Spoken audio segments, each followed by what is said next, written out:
ഓം ശാന്തി.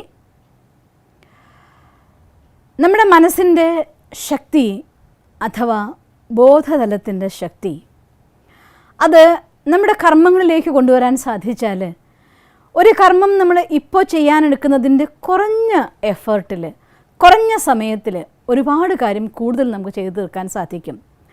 ഇന്നൊന്ന് ആലോചിച്ച് നോക്കിയാൽ നമ്മൾ സ്ഥിരമായി ചെയ്യുന്ന പല കർമ്മങ്ങളും, ഈവൻ ഡ്രൈവ് ചെയ്യുന്ന ഒരാൾ കാറ് ഡ്രൈവ് ചെയ്തുകൊണ്ടിരിക്കുകയാണെങ്കിൽ അയാളുടെ ശരീരം സബ് കോൺഷ്യസ് മൈൻഡിൻ്റെ ആക്ഷൻ പ്രകാരം കാര്യം ചെയ്തുകൊണ്ടിരിക്കുന്നുണ്ടായിരിക്കും.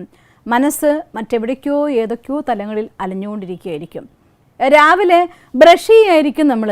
ബ്രഷ് ചെയ്യുന്ന സമയത്ത് മനസ്സ് മറ്റെവിടേക്കോ അലഞ്ഞുകൊണ്ടിരിക്കുന്നുണ്ടാവും. സ്ഥിരമായി കൊടുത്തു വെച്ച ഓർഡർ അനുസരിച്ച് ന്യൂറോൺ പാത്വേ സെറ്റ് ചെയ്ത് വെച്ചിട്ടുണ്ട്. സബ് കോൺഷ്യസ് മൈൻഡ് ഒരു ചെറിയ ഓർഡർ പ്രകാരം ഈ പ്രവൃത്തി നമ്മൾ കർമ്മം കൊണ്ട് ചെയ്തുകൊണ്ടിരിക്കുന്നുണ്ടാവും, കുളിക്കുന്നുണ്ടാവും. റെഗുലർ റൂട്ടീനായി ചെയ്യുന്നതായിട്ടുള്ള ഏതൊരു കാര്യം ചെയ്യുന്ന സമയത്തും നിരന്തരമായി ചെയ്യുമ്പോൾ നമ്മുടെ ബ്രെയിനിൽ ന്യൂറോൺ പാത്വേ സെറ്റ് ചെയ്യുന്നതിൻ്റെ ആധാരത്തിൽ വളരെ ഈസി ആയിട്ടുള്ള സിമ്പിൾ ആയിരിക്കുന്ന ഡയറക്ഷൻസിലൂടെ സബ് കോൺഷ്യസ് മൈൻഡ് ആ കർമ്മങ്ങളൊക്കെ ചെയ്യിച്ചുകൊണ്ടിരിക്കുന്നുണ്ടാവും. അതേസമയം ബോധ മനസ്സ് മറ്റെന്തെങ്കിലുമൊക്കെ എവിടെയെങ്കിലുമൊക്കെ അലഞ്ഞുകൊണ്ടിരിക്കുന്നുണ്ടായിരിക്കും. ബോധ മനസ്സ് അലയുന്നതിൻ്റെ ഡെപ്ത് കൂടുന്നതിനനുസരിച്ച് ഓരോ കാര്യം ചെയ്യുമ്പോഴും അതിൻ്റെ ആ കാര്യം ചെയ്യാൻ വേണ്ടി നമ്മൾ ഉപയോഗിക്കുന്ന സമയവും വളരെ കൂടുതലാണ്. ഞാൻ കണ്ടിട്ടുണ്ട് പല ആളുകളും ഇപ്പോൾ ഒരു പച്ചക്കറി മുറിക്കുകയാണെങ്കിൽ തന്നെ ഒരു 2 മിനിറ്റ് 3 മിനിറ്റ് കൊണ്ട് മുറിച്ച് കഴിയേണ്ട പച്ചക്കറി അവർ അരമണിക്കൂർ എടുത്ത് മുറിക്കുന്നുണ്ടായിരിക്കും. കൈ കൊണ്ട് പച്ചക്കറി മുറിക്കുന്നുണ്ടായിരിക്കും. മനസ്സ് എവിടേക്കെങ്കിലുമൊക്കെ അലഞ്ഞു നടക്കുകയായിരിക്കും. എന്തെങ്കിലും ഓർമ്മയിൽ ചോദിച്ച ചിലപ്പോൾ കേട്ടോളം തന്നെയില്ല. അങ്ങനെയുള്ളവരും ഞാൻ കാണാറുണ്ട്. എത്ര കൂടുതൽ നമ്മുടെ ബോധ മനസ്സ് അലയാൻ നടക്കുന്നുണ്ടോ അത്രയും കൂടുതൽ നമ്മുടെ കർമ്മത്തിലോടുള്ളതായിട്ടുള്ള കോൺസെൻട്രേഷൻ കുറഞ്ഞുകൊണ്ടിരിക്കും. ആ കാര്യം ചെയ്യാനുള്ളതായിട്ടുള്ള കർമ്മകുശലത മനുഷ്യന് കുറയാൻ തുടങ്ങും. മനസ്സിൻ്റെ സമാധാനവും സുഖവും നമുക്ക് നഷ്ടമാവും. നമ്മുടെ ഒരു കയ്യിൻ്റെ 5 വിരലുകൾ ഇത് ഓരോന്നും ഓരോ ദിശയിലേക്ക് വലിക്കപ്പെടുകയാണെങ്കിൽ ഒരിക്കലും ഒരു കർമ്മം നമുക്ക് നന്നായിട്ട് ചെയ്യാൻ സാധിക്കില്ല. ഒരു മധുരമായ ലഡു ഉരുട്ടണം എന്നുണ്ടെങ്കിൽ ഈ 5 വിരലുകളും ഒത്തുചേർന്ന് പ്രവർത്തിക്കുമ്പോഴാണ് നല്ല ഷേപ്പുള്ള ഒരു ലഡു നമുക്ക് ഉണ്ടാക്കാൻ സാധിക്കുള്ളൂ. അതുപോലെ ഈ ശരീരത്തിലും അതെ, അതിൻ്റെ കർമ്മേന്ദ്രിയങ്ങളെയും ജ്ഞാനേന്ദ്രിയങ്ങളെയും ബോധ മനസ്സും ഉപബോധ മനസ്സും ഒന്നിപ്പിച്ച് പ്രവർത്തിക്കാൻ സാധിച്ചാൽ കോൺഷ്യസ് മൈൻഡും അഥവാ മനസ്സും ബുദ്ധിയും രണ്ടും നമുക്ക് ഒന്നിപ്പിച്ച് പ്രവർത്തിപ്പിക്കാൻ സാധിച്ചാൽ ഒരു കാര്യം വളരെ ചുരുങ്ങിയ സമയം കൊണ്ട് ചെയ്യാൻ സാധിക്കുകയും നമ്മുടെ കോൺസെൻട്രേഷൻ പവർ കൂടുകയും ചെയ്യും. മനസ്സ് പുറത്തലയാൻ പോവുകയും കൈകൊണ്ട് കർമ്മം ചെയ്യുകയും ചെയ്യുന്നൊരവസ്ഥ ഉണ്ടാകുമ്പോഴാണ് ഒരു മനുഷ്യന് സ്ട്രെസ്സ് കൂടുന്നത്, ടെൻഷൻ കൂടുന്നത്, കാര്യങ്ങൾ ചെയ്യാൻ ഒരുപാട് സമയം വേണ്ടി വരുന്നത്. എത്ര സമയം ഉണ്ടായിട്ടും എനിക്ക് സമയം തികയുന്നില്ല എന്നൊരവസ്ഥ ഉണ്ടാവുന്നതിൻ്റെ ഒക്കെ കാരണക്കാരിതാണ്. അതുകൊണ്ട് നമുക്ക് അലഞ്ഞു നടക്കുന്ന മനസ്സിനെ തിരിച്ച് നമ്മളിലേക്ക് കൊണ്ടുവരേണ്ടത് വളരെ അനിവാര്യമായിരിക്കുന്നൊരു ഘടകമാണ്. അതിനൊരു ചെറിയ കാര്യം ഒന്നും ചെയ്യാനില്ല നമുക്ക്. ഈവൻ നമ്മൾ കുളിക്കുക എന്ന് വിചാരിക്കുക. കുളിക്കുകയാണെങ്കിൽ അറിഞ്ഞുകൊണ്ട് കുളിക്കുക. ഞാൻ വെള്ളം ഒഴിക്കുകയാണ്, ഈ സമയത്ത് ഞാൻ സോപ്പ് തേക്കുകയാണ്, ഈ സമയത്ത് വളരെ മനോഹരമായിട്ട് ഞാൻ എൻ്റെ ശരീരത്തിലെ എല്ലാ അഴുക്കും കളയുകയാണ്, കൈകൊണ്ട് ഞാൻ ശരിക്കും മേല് തേച്ച് കുളിക്കുന്നുണ്ട്, നല്ല മസാജിങ് നടക്കുന്നുണ്ട്, സർക്കുലേഷൻ നന്നായി നടക്കുന്നുണ്ട്, ഈ ശരീരം പൂർണ്ണമായിട്ട് ഫ്രഷ് ആവുന്നുണ്ട്. ഈ രീതിയിൽ ചെയ്യുന്ന കർമ്മത്തെ മനസ്സുകൂടി അതിലേക്ക് കൊണ്ടുവന്നുകൊണ്ട് ചെയ്യുക. അതല്ല എന്നുണ്ടെങ്കിൽ മനസ്സ് അതിലേക്ക് കൊണ്ടുവരാൻ കഴിയുമെങ്കിൽ അതിനേക്കാൾ ഹയസ്റ്റ് ആയിരിക്കുന്നൊരു സ്റ്റേജ് ഉണ്ട്. ഇത് ചെയ്യുന്ന സമയത്ത് ഇങ്ങനെയും സങ്കല്പിക്കാം നമുക്ക്, ഭഗവാനെ ജ്ഞാനസൂര്യനായ അങ്ങയുടെ കിരണങ്ങളാൽ ആത്മാവായ എൻ്റെ കുളി നടക്കുന്നു. ഈ ജലം കൊണ്ട് ഞാൻ ഈ ശരീരത്തെ കഴുകിക്കൊണ്ടിരിക്കുന്നു. ക്ഷേത്രവും ക്ഷേത്രജ്ഞനും രണ്ടും ഒരുപോലെ ശുദ്ധിയാവുന്നതായിട്ടുള്ള പ്രക്രിയ. കർമ്മം ചെയ്യുന്ന സമയത്ത് അറിഞ്ഞുകൊണ്ട് നമ്മുടെ മനസ്സിനെ ഒന്നുകിൽ ഈശ്വരനിൽ അല്ലെങ്കിൽ അറിഞ്ഞുകൊണ്ട്, ഇപ്പം ഞാൻ കർമ്മം ചെയ്യുന്ന സമയത്ത് ഒരു പ്ലാൻ ചെയ്യാമെന്ന് വിചാരിക്കൂ. കർമ്മം ചെയ്യുകയാണ്, പച്ചക്കറി മുറിക്കുകയാണ്, ഓർ വാഷ് ചെയ്യുകയാണ്, അല്ലെങ്കിൽ ഡ്രൈവ് ചെയ്യുകയാണ്, അങ്ങനെ എന്തെങ്കിലും ഒരു കർമ്മം ചെയ്യുമ്പോൾ അറിഞ്ഞുകൊണ്ടൊരു മനസ്സിനെ പ്ലാനിൽ നമ്മൾ തയ്യാറാക്കുകയാണെങ്കിൽ ഇത് കഴിഞ്ഞിട്ട് എനിക്ക് ആ ഒരു കാര്യം ചെയ്യാനുണ്ട്, ആ കാര്യം ചെയ്യുമ്പോൾ ഇങ്ങനെയൊക്കെ വേണം അതിന് പ്ലാൻ ചെയ്യുന്നത്, അവരോട് ഇങ്ങനെ സംസാരിക്കണം, എനിക്കിത് പഠിക്കണം, ഇങ്ങനെ അറിഞ്ഞുകൊണ്ടാണ് നിങ്ങളുടെ കൺട്രോളിൽ മനസ്സ് പോയിക്കൊണ്ടിരിക്കുകയാണെങ്കിൽ തീർച്ചയായിട്ടും കർമ്മത്തിലെ കർമ്മകുശലത വർദ്ധിക്കും. കർമ്മം പെർഫെക്റ്റായിട്ട് നമുക്ക് ചെയ്യാൻ സാധിക്കും. കുറഞ്ഞ സമയം അതിനുപയോഗിച്ചാൽ മതിയാവും. ഏറ്റവും ബെസ്റ്റായിട്ട് നിങ്ങൾക്ക് കർമ്മം ചെയ്യാൻ സാധിക്കുക കർമ്മയോഗ എന്ന് പറയുന്ന മെത്തേഡാണ്. കർമ്മ ആൻഡ് യോഗ ഒന്നിപ്പിച്ച് കർമ്മം ചെയ്യുന്ന സമയത്തു കൂടി അതിനനുബന്ധമായിക്കൊണ്ട് പച്ചക്കറി മുറിക്കുകയാണെങ്കിൽ ഭഗവാനെ നിൻ്റെ ഉള്ളിൽ നിന്നുള്ളതായിട്ടുള്ള ഊർജ്ജം കൊണ്ട് എൻ്റെ ആത്മാവിൻ്റെ ആഹാരം ഞാൻ നിറയ്ക്കുന്നു, ശരീരത്തിന് ആവശ്യത്തിന് വേണ്ടി ഞാൻ ഈ പച്ചക്കറി മുറിക്കുകയാണ്.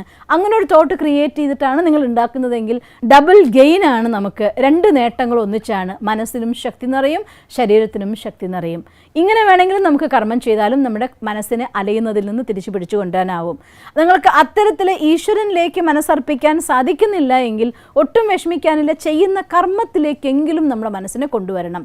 ഞാനിപ്പോൾ ഇവിടെ ഇരുന്ന് നിങ്ങളിപ്പോൾ ഈ സ്പീച്ച് കേട്ടുകൊണ്ടിരിക്കുമ്പോൾ മനസ്സ് എവിടെയും പോവാതെ പൂർണ്ണമായിട്ട് മനസ്സിനോട് പറയുക, ഈ സ്പീച്ച് കേൾക്കുകയാണ്, സിസ്റ്റർ പറയുന്ന കാര്യം ഞാൻ കണ്ടുകൊണ്ട് ഞാൻ കേൾക്കുകയാണ് എന്ന ഒരു പ്ലാൻ ചെയ്താൽ കണ്ട് കേൾക്കുക. അതെങ്ങനെയാണ്? പച്ചക്കറി മുറിക്കുക എന്ന് സിസ്റ്റർ പറയുമ്പോൾ ഞാൻ പച്ചക്കറി മുറിക്കുകയാണ്, എൻ്റെ തലയ്ക്ക് മേലെ ഈശ്വരൻ വന്നിരിക്കുന്നു, അവിടെ മുകളിലൊരു പ്രകാശം വന്നിരിക്കുന്നു, അങ്ങനെ തലയ്ക്ക് മേലെ നിൽക്കുന്ന ആ പ്രകാശത്തിൻ്റെ കിരണങ്ങൾ എന്നിൽ വർഷിച്ചുകൊണ്ട് ഞാൻ പച്ചക്കറി മുറിക്കുന്നു എന്നുള്ളത് നിങ്ങൾ വിഷ്വലൈസ് ചെയ്തുകൊണ്ടാണ് ഇത് കേൾക്കുന്നതെങ്കിൽ ഒരിക്കലും ഈ പോയിന്റ് മറക്കുന്ന പ്രശ്നമേ ഇല്ല.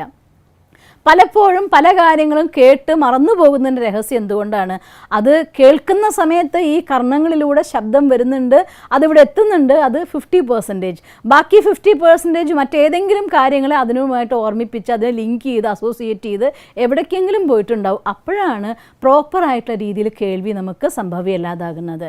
അതുകൊണ്ട് കണ്ട് കേൾക്കുന്ന സമയത്ത് നമ്മൾ ആ കേൾക്കുന്നതിലേക്ക് പൂർണ്ണമായിട്ടുള്ള കോൺസെൻട്രേഷൻ, നമ്മൾ കണ്ട് ചെയ്യുന്ന സമയത്ത് ആ ചെയ്യുന്നതിലേക്ക് പൂർണ്ണമായിട്ടുള്ള കോൺസെൻട്രേഷൻ, കണ്ട് വായിക്കുന്ന സമയത്ത് ആ വായിക്കുന്ന കാര്യത്തിൽ പൂർണ്ണമായിട്ടുള്ള ഇൻവോൾവ്മെൻറ്റ്, എന്തൊരു കാര്യം ചെയ്യുമ്പോഴും അതിൽ പൂർണ്ണമായിട്ട് ഇൻവോൾവ് ആവാൻ വേണ്ടി കാണാത്ത ശക്തിയായി അലഞ്ഞു നടക്കുന്ന മനസ്സിനെ ആ കർമ്മത്തിലേക്ക് എപ്പോഴൊക്കെ നിങ്ങൾക്ക് പറ്റുന്നു നിങ്ങളിത് ചെയ്തു നോക്കിയാൽ നമുക്കറിയാം. പലപ്പോഴും ഒരു കാര്യം ചെയ്യാൻ തുടങ്ങുമ്പോൾ, ഒരു സിമ്പിളായിട്ട് ഉദാഹരണം പറഞ്ഞാൽ ആഹാരം കഴിക്കാൻ തുടങ്ങുമ്പോൾ ഒരു ഉരുള ഭഗവാന്റെ ഓർമ്മയിൽ രണ്ടാമത്തെ ഉരുളയാകുമ്പോഴേക്കും വേറെ എന്തെങ്കിലും ഓർമ്മ വരും. അവർ പറഞ്ഞ കാര്യം, ഇവർ പറഞ്ഞ കാര്യം, അത് ചെയ്യാനുള്ള കാര്യം, ഇത് ചെയ്യാനുള്ള കാര്യം, മനസ്സ് അലയാൻ പോയി എന്നർത്ഥം.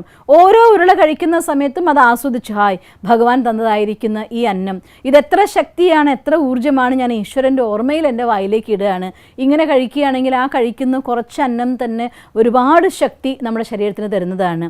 അതുകൊണ്ട് എന്ത് കർമ്മം ചെയ്യുമ്പോഴും ആ കർമ്മത്തിലേക്ക് നമ്മുടെ മനസ്സിനെ കൊണ്ടുവരാൻ സാധിക്കുമെങ്കിൽ ആ ചെയ്യുന്ന കർമ്മത്തിൻ്റെ അവെയർനെസ് നമ്മുടെ ബോധതലത്തിൽ പ്രവർത്തിക്കാൻ തുടങ്ങുകയും അത് നമ്മളെ ആ കർമ്മത്തിനനുബന്ധമായിക്കൊണ്ട് അതിൻ്റെ സക്സസ്സിലേക്ക് കൊണ്ടുപോകാൻ, വിജയത്തിലേക്ക് കൊണ്ടുപോകാൻ, അതിനെ പെർഫെക്ഷൻ ആക്കാൻ, അതിൻ്റെ പരിപൂർണതയിൽ എത്തിക്കാൻ വേണ്ടി എന്തൊക്കെ അതിന് ചേർക്കേണ്ട ഇൻഗ്രീഡിയൻസ് ഉണ്ടോ അതെല്ലാം അതിൻ്റെ ചേരുവകളെ ചേർത്ത് അതിനെ ശക്തമായിരിക്കുന്ന ഒരു ഐറ്റം ആക്കി കൊണ്ടുവന്ന് പുറത്തേക്ക് കൊണ്ടുവരും. അതിൻ്റെ പെർഫെക്ഷൻ അത് ചെറിയ കാര്യം മുതൽ വലിയ കാര്യം വരെ എല്ലാ കാര്യത്തിലും നമുക്ക് കാണാൻ സാധിക്കുകയും ചെയ്യും. അതിനെയാണ് ഈ പ്രസൻറ്റിൽ ജീവിക്കുക എന്ന് പറയുന്നത്. ഞാനിപ്പോൾ പച്ചക്കറി മുറിക്കുകയാണ്, ആ പച്ചക്കറി മുറിക്കലാണ് ഞാനുള്ളത്. ഞാനിപ്പോൾ വായിക്കുകയാണ്, ഞാൻ വായിക്കുന്നതിലാണ് ഉള്ളത്. ഞാൻ ഡ്രൈവ് ചെയ്യുകയാണ്, ഞാൻ ഡ്രൈവ് ചെയ്യുന്നതിലാണ് ഉള്ളത്. അങ്ങനെ എന്ത് കർമ്മമാണോ ചെയ്യുന്നത് അതിലേക്ക് ആദ്യം അലയുന്ന മനസ്സിനെ പിടിച്ചു കൂട്ടിക്കൊണ്ടുവരാൻ ബെസ്റ്റ് മെത്തേഡ് ആ ചെയ്യുന്നതിലേക്ക് ഇങ്ങോട്ട് പോവാം. മനസ്സ് പുറമെ പോവുകയാണെങ്കിൽ, ഇപ്പോൾ ഡ്രൈവ് ചെയ്യുകയാണ്, നോക്കി ഈ റോട്ടിലാണ് പോകുന്നത്, ഇന്നെ കാര്യമാണ് നടക്കുന്നത്, അതിലേക്ക് മനസ്സിനെ കൊണ്ടുപോവാം. അടുത്ത നിമിഷം അവിടെ നിൽക്കുന്നില്ല എങ്കിൽ നമുക്ക് ഒരു സ്റ്റെപ്പ് കൂടെ കൂട്ടാം, വിളിക്കുക ഈശ്വരനെ കൂടെ, ഈശ്വരനെ കാണ്. ആ പ്രകാശം നമ്മുടെ കൂടെ ഒരു രക്ഷാകവചമായി കൊണ്ട് ചുറ്റും നമ്മുടെ വണ്ടിക്ക് ചുറ്റും നിൽക്കുകയാണ്. ആ കവചത്തിനുള്ള ഞാൻ പോയിക്കൊണ്ടിരിക്കുന്നത്. ഇങ്ങനെ മനസ്സിനൊരു പ്ലാനിങ് കൊടുത്തുകൊണ്ട് എപ്പോഴും അവെയർ ആയിക്കൊണ്ട് ഒരു ബോധവാനായിക്കൊണ്ട് ചെയ്യുന്ന കർമ്മത്തിലേക്ക് മനസ്സിനെ വലിച്ചു കൊണ്ടുവരിക, ഈശ്വരൻ്റെ കൂടെ കണക്ട് ചെയ്ത് കൊടുത്തുകൊണ്ടിരിക്കുക. ഇങ്ങനെ നമ്മൾ ചെയ്യുകയാണെങ്കിൽ ഏതൊരു കർമ്മം ചെയ്യുമ്പോഴും ആ കർമ്മത്തിലേക്ക് പൂർണ്ണമായിട്ട് ഏകാഗ്രത കിട്ടാൻ തുടങ്ങും. അതിൻ്റെ ബെനിഫിറ്റ് എന്തൊക്കെയാണ്? എന്ത് കർമ്മം ചെയ്യുമ്പോഴും കർമ്മത്തിലേക്ക് നിങ്ങളുടെ മനസ്സിനെ കൊണ്ടുവരിക എന്ന് വെച്ചാൽ അർത്ഥം നമ്മുടെ മനസ്സും ബുദ്ധിയും ഒന്നിച്ച് പ്രവർത്തിക്കാൻ തുടങ്ങും. അറിയാതെ ഈ ഒരു കൊച്ചു പ്രാക്ടീസ് നിങ്ങൾ ചെയ്യാൻ ശ്രമിച്ചു നോക്കിയാൽ നിങ്ങളറിയാതെ നിങ്ങളുടെ ഏകാഗ്രതയുടെ ശക്തി നന്നായി വർദ്ധിക്കാനായിട്ട് തുടങ്ങും. ഏകാഗ്രതയുടെ ശക്തി വർദ്ധിക്കാൻ തുടങ്ങിയ കാര്യങ്ങൾ നമുക്ക് ചെയ്യാനുള്ളതായിരിക്കുന്ന സമയം കുറയും, അതിൻ്റെ പെർഫെക്ഷൻ കൂടാൻ തുടങ്ങും. ഇത് രണ്ടും സംഭവിക്കുമ്പോൾ സ്വാഭാവികമായി ജീവിതത്തിലെ ടെൻഷൻ, സ്ട്രെസ്, വറി, ഫിയർ ഇതൊക്കെ നമ്മുടെ ഉള്ളിൽ നിന്ന് ഇല്ലാതെയാകും. അതുകൊണ്ട് മനസ്സ് ഒന്നുകിൽ ഭാവിയിൽ അലയാൻ വേണ്ടി പോവും, അല്ലെങ്കിൽ പാസ്റ്റിൽ അലയാൻ വേണ്ടി പോവും. അങ്ങനെ അലഞ്ഞു നടക്കാൻ പോകുന്ന മനസ്സിനെ പിടിച്ചു കൊണ്ടുവന്നുകൊണ്ട് ഭാവിയിൽ നിന്നും ഭൂതത്തിൽ നിന്നും മനസ്സിനെ പിടിച്ചെടുത്ത് വർത്തമാനകാലത്തിൽ നമ്മൾ ചെയ്യുന്ന കർമ്മത്തിലേക്ക് നമുക്ക് കൊണ്ടുവരാൻ സാധിച്ചാൽ നമ്മുടെ ഏകാഗ്രത വർദ്ധിക്കുകയായി, നമ്മുടെ ടെൻഷൻ കുറയാൻ തുടങ്ങും. മനസ്സിൻ്റെ അലയുന്ന ശീലം ഇല്ലാതാകുന്നതോടുകൂടി തന്നെ എവിടെ എന്ത് പറയുന്നോ നിങ്ങൾ അത് പ്രകാരം നമ്മുടെ മനസ്സനുസരിക്കാനായിട്ട് തുടങ്ങും. മനസ്സ് അനുസരിക്കാനായി തുടങ്ങിയെന്ന് വെച്ചാൽ അർത്ഥം നിങ്ങളുടെ ജീവിതത്തിലെ ഓരോ കർമ്മത്തിലും നമ്മൾ ആനന്ദം അനുഭവിക്കാൻ തുടങ്ങും. ഈ ആനന്ദമാണ് നമുക്ക് നമ്മുടെ ജീവിതത്തിലെ ഏത് ജോലി ചെയ്യുമ്പോഴും, ഏത് സ്ഥലത്താണെങ്കിലും, ഏത് രീതിയിലാണെങ്കിലും അതിൽ നിന്നൊക്കെ ജീവിതത്തെ സുഖകരമായി തോന്നാൻ, ഈ ജീവിതം നമുക്ക് ജീവിച്ചു മതിയായില്ലെന്ന് പറയുന്ന രീതിയിൽ ജീവിക്കാൻ നമ്മുടെ ജീവിതത്തെ ശക്തമാക്കി മാറ്റുന്നത് നമ്മുടെ മനസ്സും ബുദ്ധിയും നമ്മുടെ കൂടെ ഉണ്ടാവുമ്പോൾ, ഏകാഗ്രതയോടെ കർമ്മം ചെയ്യാൻ തുടങ്ങുമ്പോൾ ഓരോ നിമിഷവും നമുക്ക് ആസ്വാദ്യകരമായിട്ട് മാറും. അതേസമയം അലയുന്ന മനസ്സും ചെയ്യുന്ന കർമ്മവും തമ്മിലാണെങ്കിൽ രണ്ടും ഒരു ബന്ധമില്ലാതിരിക്കാൻ തുടങ്ങും. പതുക്കെ പതുക്കെ കർമ്മങ്ങളിൽ നിങ്ങളുടെ കുശലത കുറയാൻ തുടങ്ങും. ജീവിതത്തിൽ ചെയ്തതൊന്നും ജയിക്കാത്ത അവസ്ഥയാവും. മനസ്സിൻ്റെ അലച്ചിൽ തന്നെ ഒരു മനുഷ്യൻ്റെ ഏറ്റവും വലിയ സങ്കട കാരണവുമായി തീരാറുണ്ട്. അതുകൊണ്ട് ഈ ഒരു കൊച്ചു പ്രാക്ടീസ് ചെയ്ത് നോക്കണം. നിങ്ങൾ എന്ത് കർമ്മം ചെയ്യുമ്പോഴും ആ കർമ്മത്തിലേക്ക് നിങ്ങളുടെ മനസ്സിനെ ആദ്യം കൊണ്ടുപോവുക. എന്നിട്ട് അവിടെ ഈശ്വരൻ്റെ അടുത്തേക്ക് കണക്ട് ചെയ്ത് കൊടുക്കുക. എങ്കിൽ എന്തൊരു സുഖകരമായിരിക്കുന്നറിയോ നമ്മുടെ കർമ്മം. ആ കർമ്മയോഗി ജീവിതമാണ് നമ്മുടെ ജീവിതത്തിൻ്റെ വിജയവും സന്തോഷവും പ്രദാനം ചെയ്യുന്നത്. അതുകൊണ്ടൊരു ചെറിയ പ്രാക്ടീസാണ് ഇത്. ഏത് തിരക്കുള്ള ആൾക്കും എപ്പോഴും ചെയ്യാൻ പറ്റുന്ന കാര്യമാണ്. തീർച്ചയായിട്ടും നമ്മുടെ ബോധമനസ്സിൻ്റെ ശക്തി ഉപയോഗിച്ചുകൊണ്ട് ഉപബോധ മനസ്സും ബോധമനസ്സും ഒന്നിപ്പിച്ചുകൊണ്ട് നമ്മുടെ മനസ്സിൻ്റെ ശാന്തിയും സുഖവും ജീവിതത്തിലെ വിജയവും നിങ്ങൾക്ക് നേടാൻ കഴിയട്ടെ എന്ന് ഞാൻ പ്രാർത്ഥിക്കുന്നു. ഓം ശാന്തി. ദിവസം തോറും ജീവിത വിജയങ്ങൾക്ക് വെളിച്ചം വീശുന്ന പുത്തൻ വീഡിയോകൾക്കായി ഞങ്ങളുടെ യൂട്യൂബ് ചാനൽ സബ്സ്ക്രൈബ് ചെയ്യൂ. നോട്ടിഫിക്കേഷൻ ലഭിക്കുന്നതിനായി ബെൽ ഐക്കൺ ക്ലിക്ക് ചെയ്യൂ. ഒപ്പം ഞങ്ങളുടെ ഫേസ്ബുക്ക്, ട്വിറ്റർ, ഇൻസ്റ്റാഗ്രാം പേജുകൾ ഫോളോ ചെയ്യൂ. നന്ദി.